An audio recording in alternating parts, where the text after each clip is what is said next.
भूतिया स्टेशन एक डरावनी दास्तान। रात के 10:30 बज चुके थे।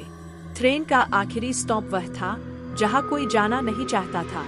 नाम था कालेसर स्टेशन। सुनने में भले ही आम लगे, लेकिन उस स्टेशन की अपनी एक काली कहानी थी। शहर से दूर, सुनसान मैदानों के बीच, घने जंगलों के बीच यह स्टेशन जैसे समय से बाहर गिर पड़ा हो। राघव, जो एक पत्रकार था, हमेशा उन जगहों की तलाश में रहता था जहां डर, रहस्य और इतिहास का मेल होता हो।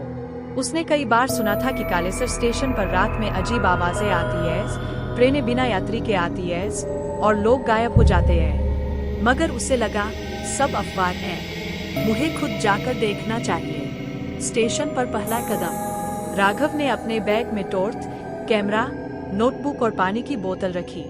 एक छोटे से लोकल ट्रेन से वह उस स्टेशन पहुंचा। जैसे ही ट्रेन रुकी, प्लेटफॉर्म पर कोई नहीं था, न टिकट क्लर्क, न चौकीदार। हल्की हल्की धुंध प्लेटफॉर्म पर तैर रही थी। स्टेशन की पीली ट्यूबलाइट छपक कर बुझने को हो रही थी। कोई है? राघव ने आवाज दी। सिर्फ दूर कहीं से कुत्ते के भौंकने की आवाज आई। फिर सन्नाटा। राघव ने बैग कंधे पर टांगा और धीरे धीरे प्लेटफॉर्म की तरफ बढ़ा। बोर्ड पर लिखा था कालेसर स्टेशन स्थापित 1912। नीचे काई जमी थी, जैसे सालों से किसी ने इसे छुआ न हो। अजीब बातें शुरू।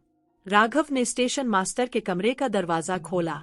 अंदर धूल की परतें, जाले, टूटी कुर्सी और एक पुराना रजिस्टर पड़ा था, जैसे समय यहाँ थम गया हो। उसने रजिस्टर खोला।